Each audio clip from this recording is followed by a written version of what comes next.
This is the Real Wealth Podcast, where we explore all things wealth related. Join us on this wealth journey. Let's get into it. Matt Haycox, welcome to the Real Wealth Podcast. Thanks a million for joining us. I know you're a busy guy and I really appreciate you giving us this time.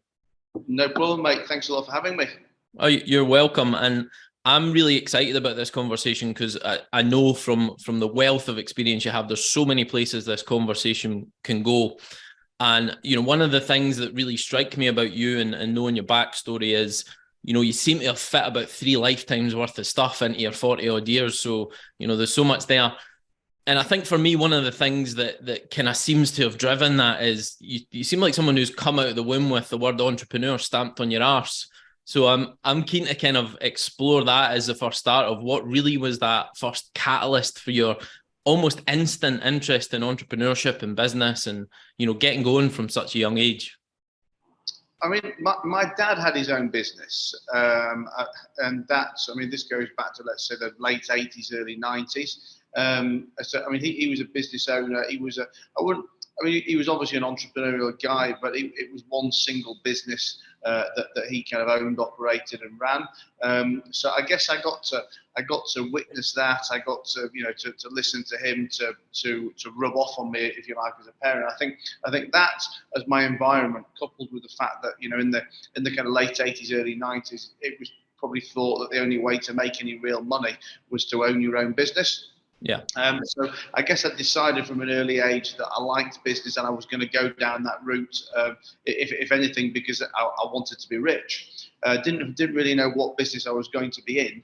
And I kind of spent my early teenage years and latter teenage years trying absolutely everything I could get my hands on. I mean, I remember, as a kind of a 12, 13, 14-year-old, anyone listening to this who's old enough to remember the Exchange and Mart magazine. I mean, I used to go and buy the Exchange and Mart with bated breath, desperately waiting to see which get-rich-quick scheme they were peddling for 60 quid in a stamped addressed envelope. But I mean, I would literally do everything. I was buying and selling inflatable cushions, inflatable chairs, Tamagotchi pets, toilet rolls. Registering domain names and trying to sell them on to their rightful owners. Was that something that your dad was kind of encouraging from a young age, or was it just in you? You know what? No, not at all, really. And I look back at it now, and I kind of, I don't want to say it in a kind of, I almost like feel bad saying it in a negative kind of way, but bizarrely, for a guy who had his own business and who was probably entrepreneurial by his own nature, he did used to pretty much poo-poo most of my stuff, and not to, and it was never. I'm not going to say that they held me back or told me not to do something, but I very much come from a try anything within the realms of common sense perspective, and even outside the realms of common sense, to be honest. And I think I've got an older daughter. I say older, as I said, I just had a new one about 2 weeks ago, but I've got a daughter who's nearly 17, and I very much come from the attitude of there's no such thing as a bad idea, and she could try and fail and keep trying and keep learning. So no, I mean, when I look back, any of my ideas were, oh, Matt's been silly again. But it was never enough to deter me anyway. I was happy to keep being silly and keep taking the risks. And my first proper business was off the back of something to do with my old man anyway.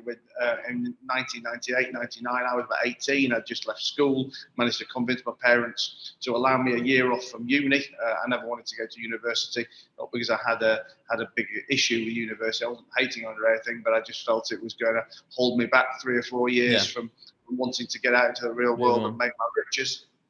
And I also felt that, I've probably spent the last 8 to 10 years reading every business book possible, so I've probably already learned half the curriculum anyway. But they allowed me to take a gap year. It was always under the premise that if I didn't make it during that 12 months, I could go back and restart uni the following September. And I kind of, still jest at 22 years on. I've got my fingers crossed that I don't have to go and enroll as a mature student next September. But The first business, my dad had invested in a corporate clothing company. Actually, he just retired from the business he'd been running for about 25 years. He'd invested in this corporate clothing company, and I'd gone in there to work in sales. But the business was an absolute shambles. I mean, he was supposed to have made a passive investment. The existing management team and family who owned it were anywhere between incompetent and fraudulent. And the business was falling to rack and ruin. And I used to go home every night after work, kind of complain to my mum and dad, saying, "Listen, you've got to come and get involved. They're robbing you. They're taking the piss." And my dad took the attitude really that I don't disagree with what you're saying, but I'm kind of tired. I've had 25 years of business, I've had 30 years of your mother, and I just rather lose a bit of money and not have another headache. Yeah. So I mean, this kind of back and forth went on for about a month, and then he finally gave in and basically said to me, "Look, you can't do a worse job than they've done. You go in and do what you want with it."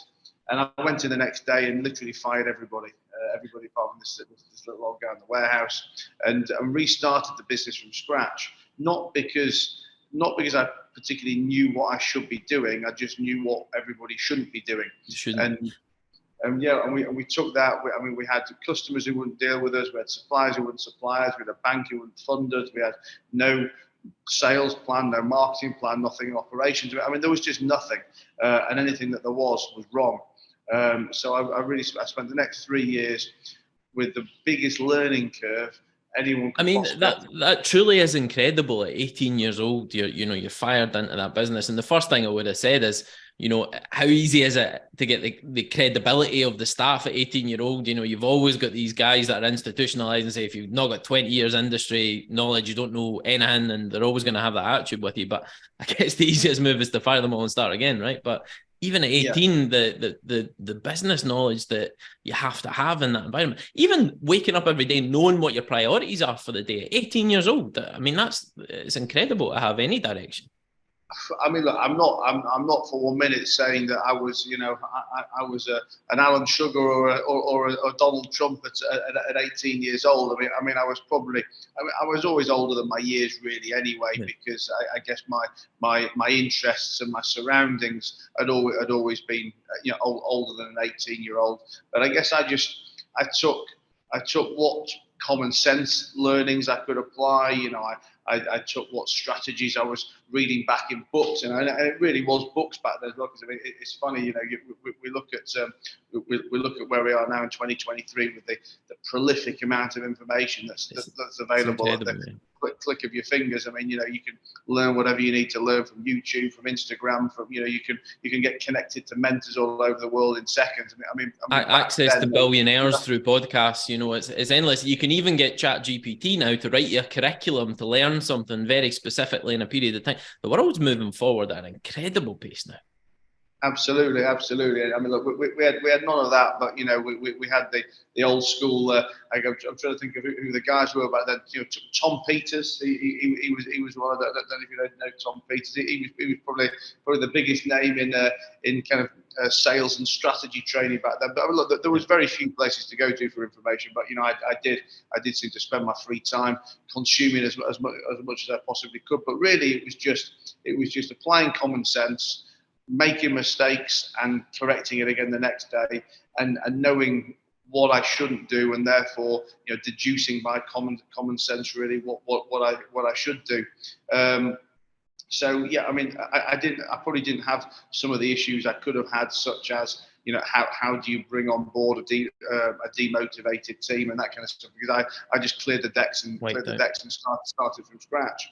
But I mean, we spent 3 years on that business, taking it from basically a zero turnover and a 300 grand loss to, by the time I was ready to exit, it was £1 million turnover and a 30 grand profit. And those numbers, I mean, even back then, those numbers weren't particularly exciting. I mean, in today's world, they're very unexciting. But it was a massive turnaround, nevertheless, and especially at that age. So, what would you say were the kind of few main strategies that you implemented that actually made the difference and the change? It's actually probably the first time I've been asked that question. So you're making me pause for thought. Listen, maybe not answering the question, but taking some things that I learned were a problem. I mean that business was a commodity business. Now there's a couple of issues here. I mean, when we took over it, we were dominated by two or three very key customers. I mean, they constituted 90% of our turnover. The margin was poor. They had us by the balls, and ultimately, if we lost them at any point, then the business would have been ruined overnight. So I mean, I very much learned the importance of not being dominated by any one thing. Yeah. And that's something that now, 25 years on, I mean, I talk about very regularly. That the dangerous number one. When you've got one key customer, one key supplier, one key social media channel, whatever it may be. Not having multiple streams of everything is a challenge, right? You need to be diversified across the board. And actually, we've had a similar thing with our building company in the last year. So, we doubled our turnover last year, but profitability was in the toilet. Because we had some big contracts with shite margins and over-reliance on a couple of big contracts, whereas we've remodeled that in the last 6 months to be just focused on residential refurbs, which is our kind of core business. Lots of small projects going on at one time, but much more profitable, much better margins. And I've even heard that a friend of mine is on the board at FES, which is a big electrical contractor. Their average margins on these major contracts, 25 million plus, is like 6% if they're lucky. It only takes a couple of small things not to go your way, and that profitability is gone. And there's always a balance to be had, or a bit of a thought process, because old school logic is very much along the lines of having one strong, solid relationship with a supplier, or because if you do X amount of business with them, you're going to nail down to a better price, or one customer who can underpin the rest of the business. But I think more and more nowadays, there's an instance that happens literally every day that makes you realise the importance of being diversified. Whether that's, I don't know, you see that Instagram's gone down for the day, or that TikTok might disappear altogether, or that SVB or SBB, whatever it's called, bank went down.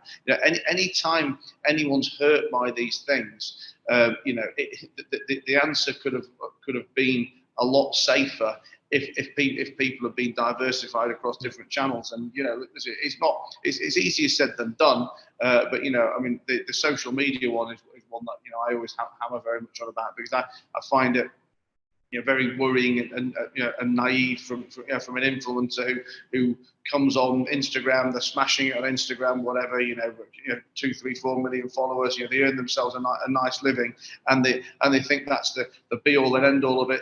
They're not using their platform to go and build and leverage any other channels. And then the algorithm changed, and overnight exactly. They're gone. Anything, the algorithm changes, the account gets hacked, or in the case of, let's say, TikTok, if that does end up getting shut down in America, or any of these things that are outside of your control, and your business is over. So rewinding this to the uniform days, what we learned was we didn't want to be dominated by any key customers or any key suppliers. So we kind of created more of a range. So rather than being in a particular customer, we were in various sectors. So we were in the security sector, we were in the transport sector, in the nursing and healthcare sector. So that was a good thing. That was a diversification. So rather than having £1 million from any one customer, we probably had £1 million from 300 or 400 customers. Yeah. The negative side then is the product we were selling was ultimately very commoditized. And, I mean, I remember selling yellow high-vis jackets. I mean, I'm sure anyone watching or listening to this, there's someone wearing a yellow high-vis jacket. I remember when I started in that business, we were buying high-vis jackets for 30 quid and selling them for 70 to 80 quid. Yeah. By the time I was leaving it, 2.5, 3 years later, we were buying them for 8 quid and selling them for 11 or 12 quid. Now that was quite an extreme example of where one of our products went. But ultimately, any product that's a commodity, there's always somebody who's going to make it cheaper than you, or be prepared to sell it cheaper than you. And it taught me very early on, the importance of having a USP, of having a point of difference, of having something with a brand to be able to fight that commoditization, because ultimately, every entrepreneur, every business owner's dream should be to create something where they can sell for high margins. Because if you've got the high margins, you've then got the money to invest in marketing, in sales, in product development, in extracting profit, or whatever it is you want to do. But unless you've got, as Warren Buffett would call a moat, unless you've got that protective moat, then you're always going to be at the behest of someone doing it cheaper. I was watching something the other day on TikTok actually, and it was breaking down the cost of a Domino's pizza. And like, you'd be shocked at how much of the 20 quid you spend on a pizza goes towards marketing, because for these big companies, it's all about building the brand and being able to get that premium price because your name's out there. And, it's just, it's a huge part of the margins that they can make, Well, I mean, I guess you can apply it to any brand, can't you? When you look at a Rolex watch or a Louis Vuitton handbag or any of those things. I don't know. I mean, I'd be interested to know what your number was in Domino's, but I would imagine. I think it was about 3 or 4 quid out of the 20 quid was advertising. Well, I was about to say 30%, 40%, something like that. But I guess it depends where the price points are at. But I mean, it's. A phenomenal amount of money gets spent on brand, but that's ultimately that's where the ROI is, because it's probably costing the same to produce a Domino's pizza as it is an Aldi owned pizza, and one's selling for 4 quid and one's selling for 24 quid. Yeah, absolutely. There you go. So okay, so we talked about your first kind of experience in business, and I mean, it must have been a massive learning curve turning around your father's business, and you left. So what kind of came next on the journey for you, kind of spreading your wings and moving on to your own thing? So I finished the uniform company when I was probably 21, 22, and I wanted to go and move into leisure. I left the uniform company because for me, I kind of knew that my time was done. I enjoyed the entrepreneurial cut and thrust of things, and that was the same back then. It's the same today. I've never really been a manager of people, a kind of a long-term manager of a business. I like to kind of have ideas, implement them, dip in and dip out. I think that I'd done that, and the business needed something different to that then, which I left. My dad came and got back involved, and that suited his style a lot more. But I went off to go and start my entry into the world of leisure. I knew nothing about leisure other than the fact that I deemed myself qualified because I could drink in a bar, and I thought, well, I've owned a business before. If I can now own a bar, not only can I collect all that cash that goes over the till, I can get drunk for free and meet girls as well. And ideal at 21. Exactly, and in all seriousness, my kind of logical qualifications really weren't much more than that. And I went off and opened a couple of community pubs. I mean, they were varying degrees of unsuccessful, but they kind of ticked over. And what I realised, almost like going back to what we talked about commodities with the uniform businesses, the only product we were selling was alcohol, and it was the same alcohol anyone else is selling at the same kind of price that anybody else is selling. If we wanted to make more money, to make more profit, we needed to have other income streams and other higher margin products. Yeah. That at the time, I mean, that could have been anything. I didn't know exactly what it was I needed, but it could have been DJs and promoters, food, whatever it may be. But I needed something other than alcohol alone. And at the time, I used to spend most of my personal life in the local strip club, and I was there probably 3, 4, 5 nights a week. I got to know the girls, got to know the manager, and as I was kind of picking their brains on the business model, I realised this is what my business was missing. Not only could I ramp up the sales, ramp up the margin, and make a load of money, I could be in control of my own gaggle of strippers as well. What 21-year-old guy doesn't want that? Exactly. What more could I ask for from a business opportunity? So I kind of went off and found a building in Wakefield in 2004. This was an old freehold pub that was for sale in the centre of town. I was from Leeds. There was nothing suitable for me in Leeds, but found this place in Wakefield, which was a kind of a town 8 to 10 miles down the road, and opened that venue in March 2004. and that that was the kind of start of my entry into the strip club world, and really the start of the next big chapter of my life, where over the next 4 or 5 years I learned how to borrow money, and used that ability to borrow money to end up being the biggest strip club owner in the UK. I mean, I had 11 venues trading at our peak. I had 65 bars and clubs. I had retail shops, a finance business, a portfolio of properties.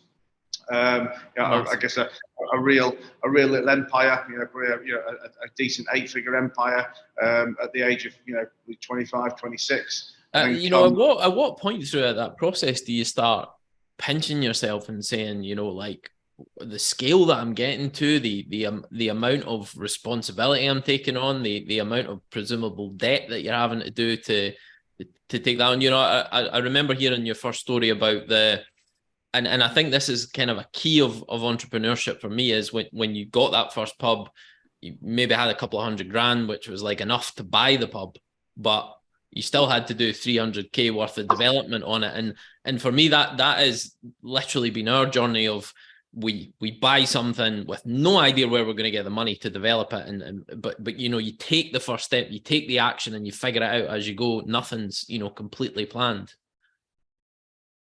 Yeah. I mean, what's the question? Did I used to pinch myself? I mean, you know what? I don't know if I ever did. I don't think I ever did then. I don't even know if I ever did now, really. And I think probably just because I'm always in the moment of just getting on with it. I mean, sometimes maybe a regret, if you like. I hate to use the word regret because I've never really have any regrets. But if I could change something, it may be to be able to take a little step back at some times and actually enjoy or appreciate things a bit more. But I just always seem to be in the moment of running what I've got, or moving onto the next thing, or some would say bouncing from one crisis to the next. But I mean, there's the occasional time that I do think, this is. I mean, I'm sat in my apartment in Dubai right now, and I bought this place two years ago. A beautiful 7,500 square foot, 3-4 triplex penthouse, and this has probably been the first time that I do actually step back and look out the 45th floor window across Dubai, and where literally I almost feel like a dick saying any of this, but like looking out my window, I can see the marina down below. Yeah. I've got a boat down there. I can see my boat from the window, look at the apartment, and it's probably one of the first times ever that I do actually look back and go, you know what? It's not all I've made it, but this is something to kind of savor and enjoy. And the missus and I do find each other saying it to ourselves, repeatedly. It's so important to be able to take that step back, though, and appreciate what you've done, because the work to get there, the challenges of entrepreneurship, the constant problems, as you say, you spend so much of your day firefighting and trying to figure problems out. It's like professional problem solving. If you don't take that step back every so often and say, right, fuck me, we've done good here, you're just not getting the benefit of everything that you've achieved. But I think the other side of that argument as well, though, is that we probably achieve because it's not about the goal; it's about the journey, the process, and that's probably why we do achieve the big things that we achieve, because it's never about I'm going to run this marathon so that I get this prize. It's that I've got this problem I want to solve. I've got this this thing I want to prove. I've got this and whatever it is, it's something that you love and enjoy. And no matter how stressed I am, or no matter how bad some of my days have gone, I would never change them for anything. And an example I always give is with cars. And as a younger guy, I used to always want that particular car. And over the years, I had the Ferraris, Bentleys, Rolls Royce, Lamborghinis, whatever. And as soon as I'd buy them, I'd be bored of it after the first drive. Yeah. And it was always a thing. Oh, I've got to go and do this, and so I can earn that and buy that car. But then as soon as I get the car, it's just like, well, I don't even really like that car. It was just a byproduct of the journey. And whether or not I got that car, I wouldn't have changed the journey for anything. And the materialistic stuff doesn't last long, as you say. It's, you know, it's a quick fix, makes you feel good for a short time, but you know, it's not going to be enough to drive anybody to go through the barriers and pain barriers that you need to build a big business and achieve in life. There has to be a bigger mission throughout that all.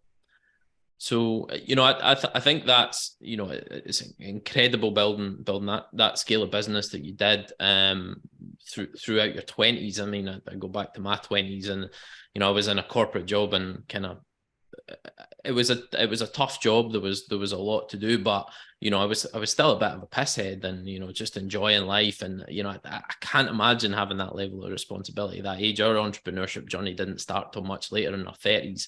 And I think just a factor of not really being in an environment where there was a lot of entrepreneurs around us. You know, you go through the standard education system, they're not teaching you that. They're pumping out employees out the other end.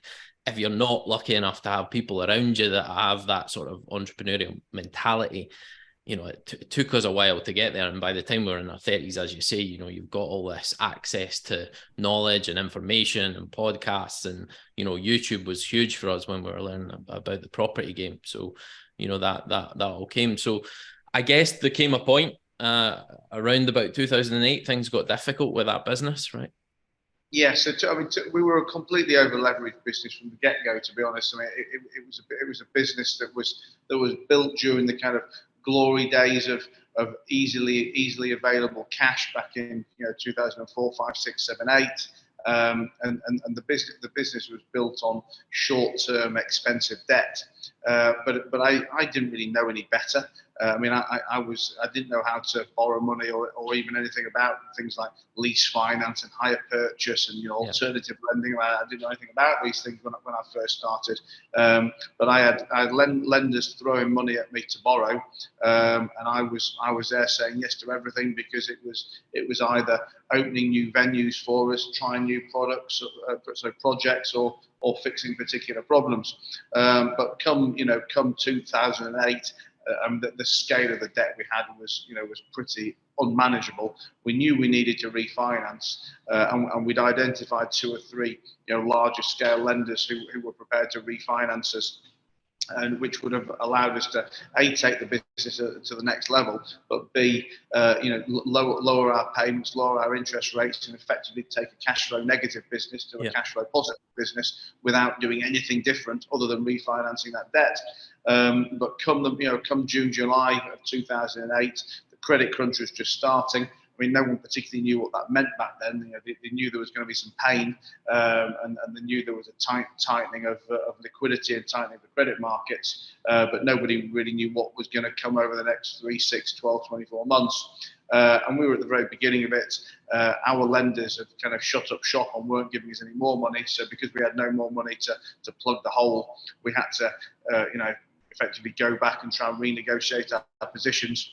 All of my renegotiations were never to ask anyone to take a loss or to be like done down in any way. I was just simply saying to my guys, listen, we can't pay you back over 24 months or 36 months or whatever we've agreed. We need 60 months, 72, 84, whatever it may be. The problem was most of these lenders said no. I always say, if we could have done this a year later or 18 months later, I'd probably be telling a very different tale now, because 18 months into the credit crunch, after everybody had felt so much carnage and lost so much money from their customers, from their borrowers, I think if I'd have turned around to them and said, you can have 10p in the pound, guys, they'd have probably patted me on the back and shook my hand.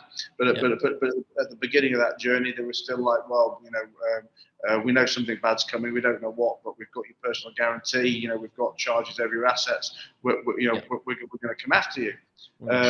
And I didn't want that to be the case, but I also had no option. I mean, the lender, I was saying to the lenders, listen, you can have 100 pence in the pound, but I need 5 years to pay you, not 2. They were saying, well, we've got your personal guarantee, so you'll find a way to get out of this. Yeah. Saying, I've got 45 million quid with the personal guarantees. I may not want to go bankrupt, but I'm not finding a way out of this. Ultimately, we got, the first lender took action in probably August of 2008.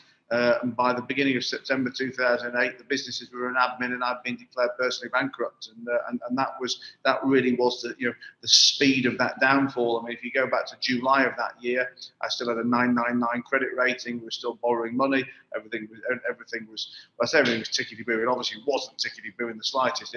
It appeared tickety-boo to the outside world, but obviously, internally we were absolutely drowning. But then within the space of 4 to 6 weeks, the rug was pulled and everything went overnight. I've always found that process of personal guarantees to be kind of almost laughable, as you talk about it. Like, our corporate estate is much bigger than our personal estate. So, you might have put personal guarantees. We're probably personal guaranteed up to the tune of about 10 mil. And it's like, what is the point in that? It's not registered anywhere. It's not on a credit file. It's not tracked. They don't understand what other personal guarantees you've signed up to. It's very clear that the walls are coming down if those things are pulled, but they still insist on a lot of this stuff.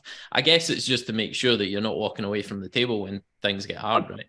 I mean that's the thing. I mean, like every lender has their own business model of what they lend on and how they lend on it. And obviously, in today's world, more and more it's asset backed than it ever was before. So I mean, the theory is, every lender has probably got some kind of asset they can call on, whether that's a property or a vehicle or a debtor book or whatever it may be. But the personal guarantee is simply there to keep everybody motivated and keep everybody, I guess, acting toe to toe. Because as a lender who needs to repossess an asset, that there's no better person. There's no person better placed to assist in the sale of that asset than the person who borrowed it. So I mean, obviously, I mean, my core business now is lending. So I've kind of gone from one side of the table to the other, and I'll often have this debate with a borrower where we're telling them that we want a personal guarantee as part of the terms. And I have an absolute blanket policy that we will not do any deal without a personal guarantee. But often the borrower will say, "But you don't need my personal guarantee because you've got all this asset cover." My counter argument to that is, well, if I've got all that asset cover, then you've got nothing to worry about me calling on your personal guarantee. But what I need to know is that the day that this goes wrong, you will be working with me and not against me.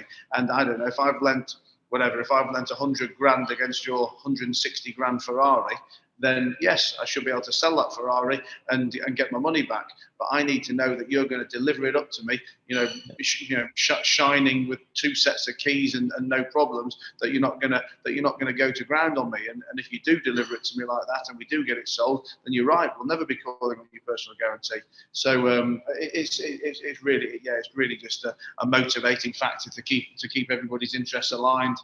Yeah, and I think that's, what a lot of people don't realize when they're starting in business and entrepreneurship. They think they're going to start a company and they're going to have this protection of their personal assets, no piercing in the corporate veil and all that sort of stuff. And that's just not reality. It's certainly not reality for anybody investing in property through a property investment business, because you're always going to have to be signing a personal guarantee for any loans. But even when you start to get into other businesses and asset-backed lending and all that sort of stuff, personal guarantees are going to be built. Even suppliers nowadays are looking for personal guarantees from directors. So, your personal estate is always going to be on the line. Ultimately, as an entrepreneur, you're paid for taking risks. And if you're not comfortable with that, then it's not the right thing for you, Absolutely. So, I mean, bankruptcy, tell me more about, how it affected. It must be a horrendously difficult thing, how you dealt with it, what actions you took, and how you got kind of back on the horse after all that. I mean, I got on the horse very quickly because I didn't really have any choice. I mean, when I knew I was going bankrupt, I mean, I probably only had 2 or 3 or 4 weeks to prepare for it. So I say prepare for it. I didn't really know what was going to happen, other than that, I knew the writing was on the wall. And I had a lot of people around me, whether they were, let's say, busybody, inverted commas, friends or professional advisors in some capacity, and everybody very much told me that life was over as I knew it. My credibility was shot to shit. I'd never work again. I was finished at 27.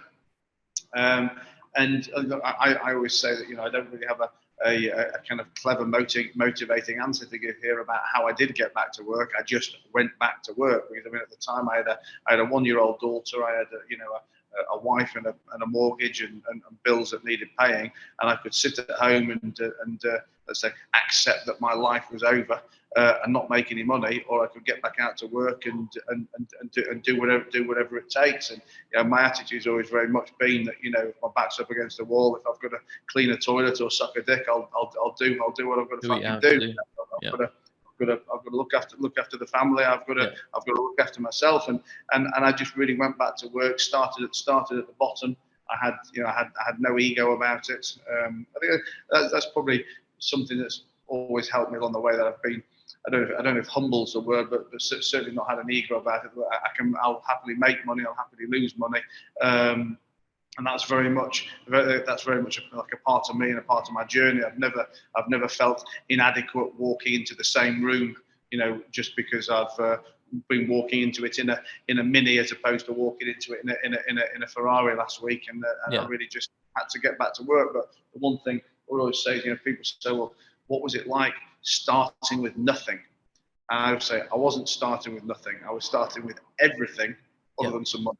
Money, exactly, because I mean, this is one of the things we talk about when we're talking to people about educating themselves. People can take away your assets, they can take away your money, they can't take away the knowledge and the network that you've built over a period of time. And I think that's the kind of security blanket as an entrepreneur, to know that if the bank pulls everything away tomorrow, you've got a solid basis to start. The knowledge that we've developed in property and how we understand the system and how it works. We could recreate that tomorrow, even if we were to lose everything, and I think that's where you have that security blanket, even though you're taking massive risks along the way, Absolutely. That's the people just don't get when they're like, well, that's how did you make it back again? Almost like asking this incredulous question, oh my God, after losing everything, how did you make it back again? So a hell of a lot quicker than I made it the first time. Yeah. And it really is that. Listen, money is an important ingredient in making more money in business. We can't deny that. But of equal importance, if not more, is strategy, is knowledge, is education, is contact base, is network. And if you've got all of those in place, then the money is almost just the icing on the cake. Yeah. How much of your success would you attribute towards networking, the networking skills that you have? And, is there any kind of tips you've got for building a network as kind of strong as you have? So, I mean, I would, what's the word? Let's say allocate, but no, I would say that pretty much every major success I've had can be tied back to some networking effect, in some shape or form. Not normally because it's about doing a deal with a particular person, or whether that's buying something or selling something or partnering with someone or borrowing some money. I mean, every one of these has been off the back of some kind of networking effort that I've done. I mean, I could talk about networking for hours and hours on end, but I think my top tips for it are: you've got to understand the importance of it and never stop networking. You need to identify your targets. And I sometimes hesitate when I use the word target because it sounds a bit disingenuous, but identify the people that you want to network with, whether that's because it's a specific person that can directly do something for you, or whether it's just because that it's someone who is a particular demographic or characteristic that can be beneficial. So I mean, it's probably easier to talk in the context of what I do. So I mean, I look to raise money from high net worth investors. Therefore, I'm always looking to build relationships either with people who I know are investors. So that could be me directly identifying somebody who I know already invests in a space or already invests, already lends, or it could be being a bit further and wider, and just looking to make relationships with wealthy and successful people. either because they are going to be people that I could potentially convert to investors, or because they're people who will ultimately have other wealthy and successful connections that I might be able to use one person to find the next. So I think, a reason networking gets a bad name is because people just they're not doing it properly. They're not doing it in an organized fashion. I mean, if you go and dump yourself in a room full of 300 other people who don't know what networking is and don't like it, and you all start throwing business cards at each other, you're going to come away sorely disappointed. But if you've identified your targets, if you've another thing I like to do is to create my own environments. I always like to arrange the networking. Host the event, I host the event. I pay for the situation. I try and make it as unique as possible. I mean, I don't mean we all have to be on the moon or sat on the top of an iceberg. But I think meeting someone for breakfast, lunch, and dinner is absolutely done to death. And particularly if you want to network and build relationships with people who are effectively, let's say, above your station, above your stature. And no matter how successful they are, we always have that. I mean, the people I want to build relationships with, I've got 10 times more money than I've got. Therefore, for me to cold call, for want of a better word, these people and say, let's go and have a bit of dinner. I mean, why the fuck do they want to have a bit of dinner with me? In the same way that when someone reaches out to me on LinkedIn who I have no idea who they are and says, let me take you for lunch. I've got 7 lunches a week, mate, and I haven't got enough. Who are you? What do you want? Constant on LinkedIn. Actually, I just switch off to it now. But so you've got to do something to get that person's attention. And again, one thing people often say to me is, well, hang on, that's easy for you to say because you've got the capital to be able to go and do this. To which I've got a couple of responses, which is one is, I didn't always have this capital, and I was still applying these same logic, earlier on. I think it's also important to look at it as an investment, not a cost. So if someone says, oh my God, you've just spent 20 grand on that situation. How could I possibly spend 20 grand? So, well, you've got to get a mindset shift on it. So you're not spending 20 grand. You're investing it. Investing 20 grand. No, not just investing, and I think the less money you have, the more creative you need to be. I remember the story from Al Barrett, the guy that founded Grenade, and when they were trying to get the product out there, they really didn't have any money to market it, but he did have a mate who had a bunch of tanks, and he borrowed one of his mate's tanks, and they let him drive it into the exhibition. And part of their exhibition thing, they couldn't give away gifts and all that stuff like the other guys could, but he got a free tank for the day, and they stole the show. It's that ability to be creative and so someone remembers you, and I think, a bit of creativity can help. It's not just all about the cash at the start. Absolutely. And I think the final thing I'd say is that don't try and run before you can walk as well. And maybe I'm not trying to kill anybody's ambition here, but if someone's saying, well, I can't do what you're doing, but how, I've just started my business, but how do I go and get to rub shoulders with that CEO of that Fortune 500 company, or how do I go and get to, I don't know, have dinner with Elton John, or whatever it may be you want to do? Well, in the nicest possible way, the answer probably is you're not ready yet either. Just like I wasn't ready 22 years ago. If I was trying to network back when I was 21, I was trying to network with the owner of a company that supplies yellow jackets. It's hardly exciting, and not something you'd think of as billion-dollar business, but it was something that was relevant to me at that time and place. I wanted to have that relationship with a guy to make sure if there was only 10 jackets to go out of the warehouse and 20 people who wanted them, that I'd be at the top of that list. And it was moving up each rung of the ladder as it goes along. But networking, like anything, building your network and building your relationships is a long-term game, and it's about working your way up the ladder. Yeah, no, absolutely, couldn't agree more.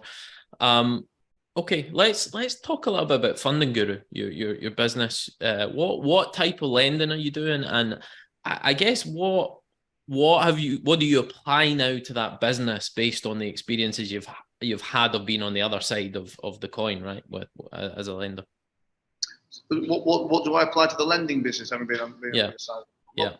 I mean, I guess a couple of things, both say positive and negative. Not so much positive and negative, but with two different hats on. So my business is both selling to borrowers and I guess selling our concept to investors. And I use my backstory and the experiences that I've had along the way and the knowledge I've gathered as the selling point to both our borrowers and our investors. And I'll sit with the borrower and say, look, if you're dealing with us, then you're dealing with a company, because ultimately my ethos filters down through all our staff. But you're dealing with a company who was a borrower before we were a lender. We very much know what it's like to be in your shoes. So we're not some grey-haired corporate banker with a computer says no attitude, who all the usual adages of we only give out an umbrella on a sunny day or any of that stuff.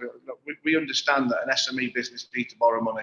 We understand that businesses have problems and that things go wrong along the way, but that just because something's gone wrong in the past doesn't mean that they shouldn't be given a chance today or tomorrow. So I guess we very much have a set of eyes that can look at a business and see past the historical problems and see if something makes sense today. The flip side of that is I say to my investors, you're talking to a guy who unfortunately was on the wrong side of a bankruptcy and got to watch my lenders and my investors lose a lot of money because they invested in a greedy way, in an uncontrolled way. They hadn't taken proper security or whatever those things were. So, and I guess I can sell my skill set to my investors to say, listen, this is where other people have gone wrong. But having been sat on both sides of the table, I can make sure that that doesn't happen to your money, that I'm representing. But in simple terms, that we're looking to lend to businesses that have got a clear business case for why they want to borrow the money, a clear story of how we think we're going to get it paid back, and a piece of security that we can use to fall back on if everything goes wrong. And if all three of those things are in place, then that's 95% of our underwriting done, and we're probably happy to do the deal. And I know for a lot of people listening to this, they might say, well, hang on a minute, that sounds very obvious. Who wouldn't lend if there's a good story with an exit route and an asset? But the reality, and as a business owner yourself, you'll back me up on this. The reality is, even though those three things should be 95% of the job, for so many other lenders, it's probably not even 5% of the job. And they'll look at this great business with a good asset and a good story, but 4 years ago, the director forgot to pay his EE phone bill for 3 months on the bounce or something. And all of a sudden, that means they can't make the lend, or a ridiculous one. You're a property guy, so you'll appreciate this. A ridiculous scenario I had recently was an introducer came to me and said, "We've got this deal. We've just had it knocked back by another lender.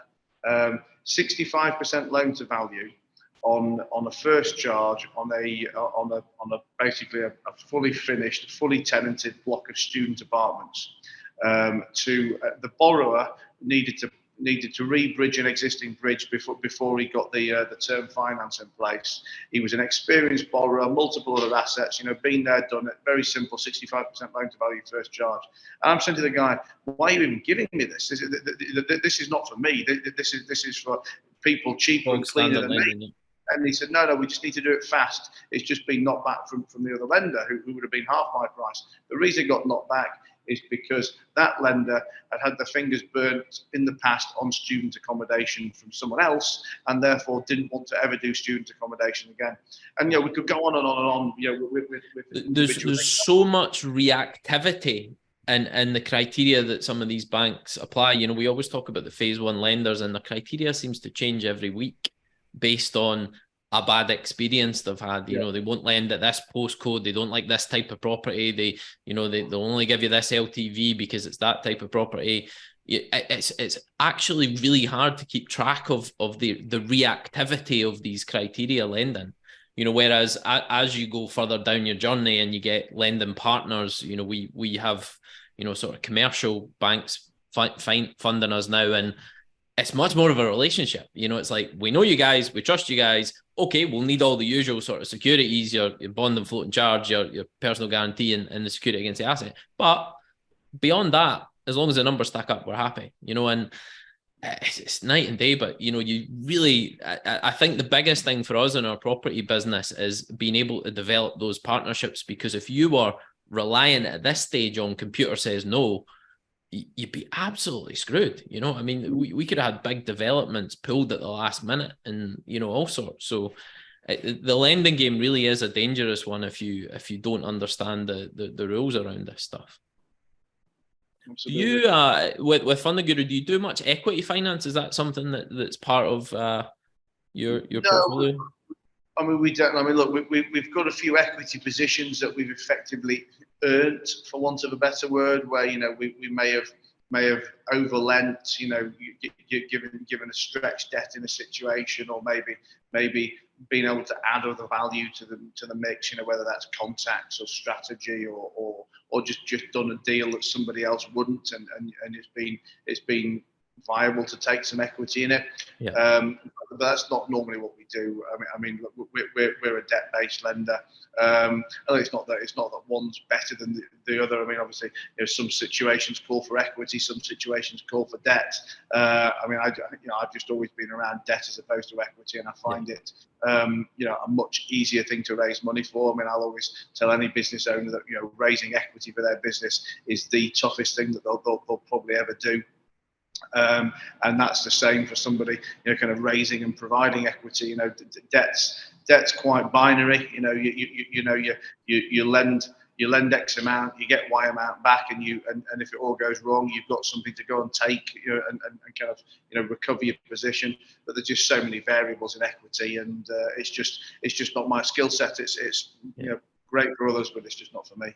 It's just inherently much more risky, and, you know, having to delve into the business in a really deep way to do your due diligence to understand whether or not it's a good investment or not. But, you know, one of the things that I noticed the other day, and I think there's a few things I always kind of find that are kind of small hacks that the wealthy people seem to know, and the average people don't really get information on. But, you know, it's this seed equity investment scheme that's available. So, you know, if you are investing in equities, you know, you have the ability to get significant tax benefits through the seed investment equities, the seed equity investment scheme, because, you know, you get tax breaks immediately. There's no capital gains to pay if it hits big, but, you know, you're investing in small companies getting started. There's no guarantee that it's going to go anywhere. And, you know, anybody investing in that sort of thing really has to be prepared to lose the money. You know, that's it. You could triple, quadruple your money, but equally it could go to zero tomorrow. So,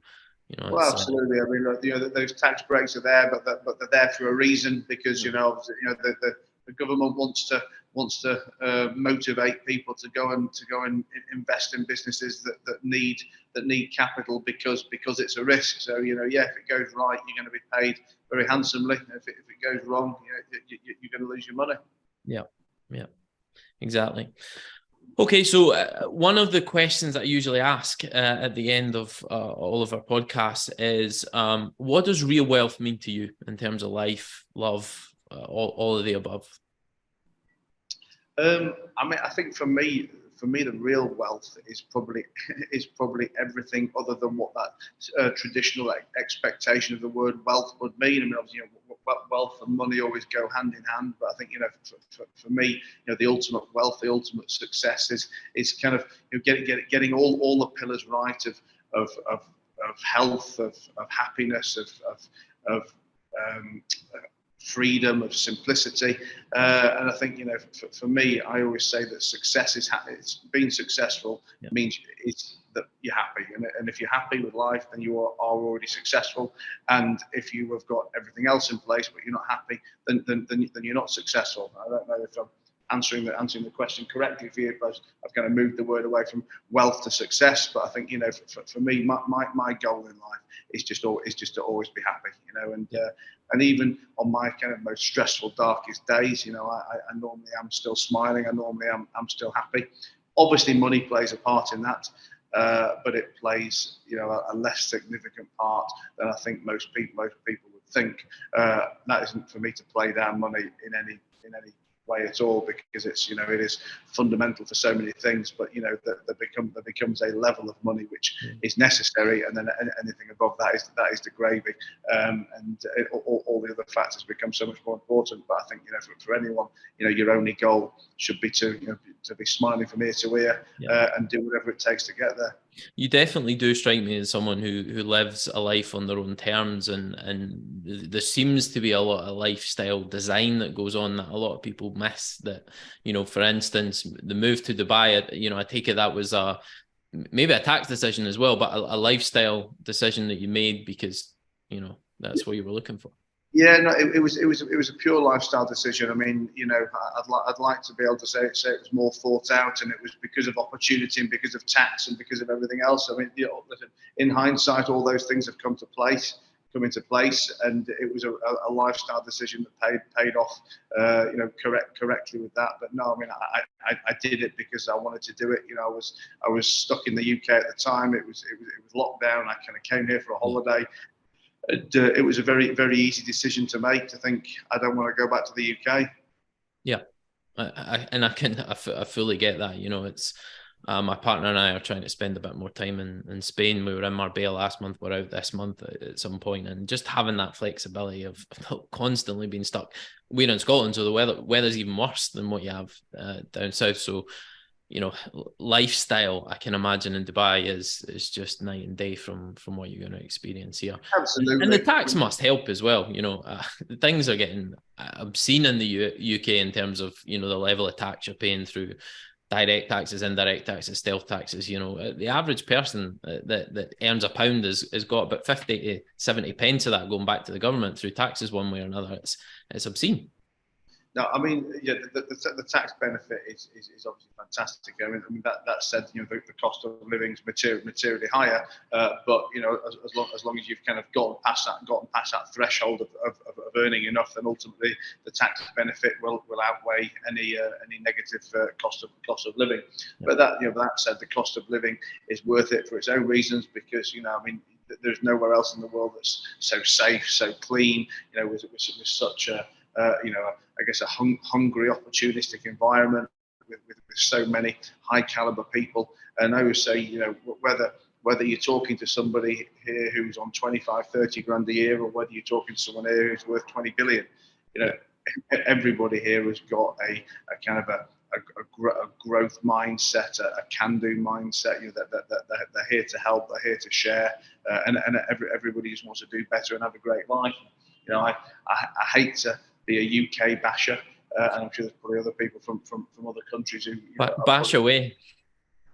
But and I never used to be that person. I always used to kind of always switch off or moan to the other bashers. But I think spending more time here, and then when the times I do go back to England, it's just so easy to hate on the negativity and the governmental disorganisation and the crime and the lack of, but that said, I still love doing business in the UK, and maybe I love it because it's an environment that I know and understand. And maybe if I'd had 25 years of doing business somewhere else, I'll probably be saying it about there. But I mean, it's very easy, despite all the things I don't like about, like say life in the UK or living there. It's very easy for me to wake up in England or wake up and talk to England and go out there and make some money, because I know the system, I know the structure, I know the players, and I know the game. Yeah, no, I absolutely, and I couldn't agree more. In the UK, I think for me it's a matter of time before I have more flexibility and spend a lot more time at the UK. I take it you're not coming back anytime soon. No, absolutely not. Good decision. Matt, thanks a million for this. If anyone's looking to get in touch, hear a bit more about you and what you do, how can they reach out to you? Well, I am on all things social as the Matt Haycox. That's TheMattThaycox. I've got a website which is www.matt-haycox.com, and I've actually just recently released a newsletter as well, which goes out every Friday. Second edition came out today, which kind of pulls everything together. I mean, I create a lot of content both on the website, and blogs and podcasts and social stuff, and the newsletter's kind of been the umbrella that's pulling all that together. So yeah, come and find me on any of those things. I'm always talking, always happy to help, share my advice for other people's business problems, and hopefully one day that rubs off with someone wanting to do a deal with me or invest with me. Absolutely, and I'll stick all that stuff in the show notes so it's there. Matt Haycox, thanks a million. This has been the Real Wealth Podcast. I'm Alex Robertson, and I hope you'll join us on this wealth journey.